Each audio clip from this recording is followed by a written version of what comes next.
Hello আসসালামু আলাইকুম। আজকে আপনাদের সাথে একটা খুবই সহজ রেসিপি শেয়ার করব। চলুন শুরু করে রেসিপিটা। আমি শর্টকাটে দেখাবো যাতে করে ভিডিওটা বেশি লম্বা না হয়।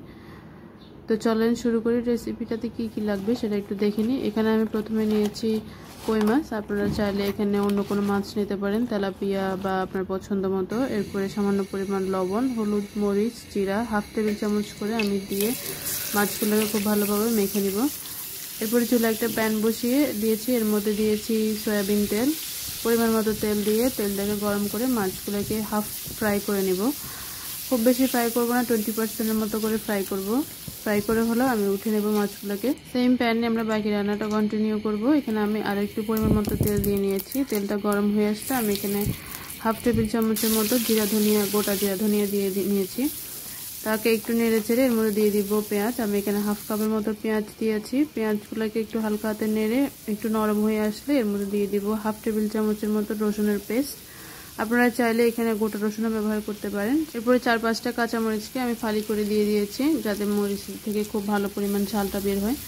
এরপরে দিয়ে দিব একটা টমেটোটাকে আমি চিকেন করে কেটে নিয়েছি। এরপরে 1 টেবিল চামচের মতো লাল মরিচের গুঁড়া, 1 টেবিল চামচ হলুদের গুঁড়া আর 1.5 টেবিল চামচের মতো জিরা ধনিয়ার গুঁড়া দিয়ে নিয়েছি।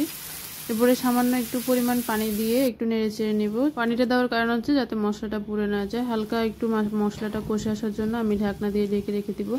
পুরো রান্নাটা আমরা মিডিয়াম টু লো হিটে করব, এতে করে মশলা পুড়ে যাওয়ার চান্স থাকবে না। এরপর আমি এখানে দিয়ে দিয়েছি মুগ ডাল। আমি এখানে 2 কাপের মতো মুগ ডাল দিয়েছি।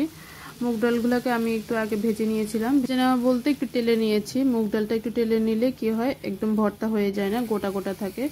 এরপরে 10-15 মিনিটের মতো করে ডালগুলোকে একটু ভিজিয়ে এরপরে ধুয়ে পরিষ্কার করে নিয়েছি।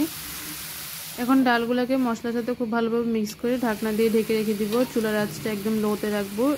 লোতে না রাখলে এটা তলানিতে লেগে যাওয়ার চান্স থাকবে। এখন হালকা পরিমাণ পানি দিয়ে আমি আবার একটু নেড়ে চেড়ে দিচ্ছি। এখন ডালটা একটু কষে যাওয়ার জন্য রাখবো চুলায়।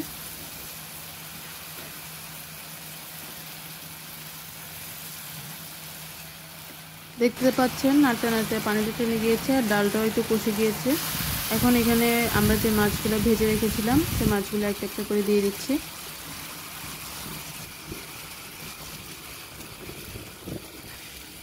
এখন পরিমাণ মতো পানি দিয়ে নিব, যাতে করে মাছটাও ভিতর থেকে সিদ্ধ হয়ে যায় আর ডালটাও সিদ্ধ হয়ে যায়।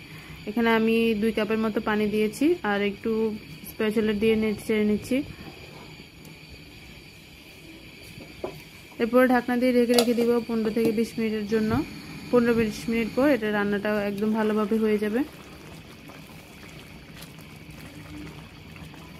দেখতে পাচ্ছেন রান্নার কালারটাও চেঞ্জ হয়ে গিয়েছে। এই পর্যায়ে আমি চুলা থেকে নামিয়ে নিব। এখন এখানে 4-5টা কাঁচামরিচ ফালি করে দিয়ে দিয়েছি। তো আজকের রান্না এই পর্যন্তই।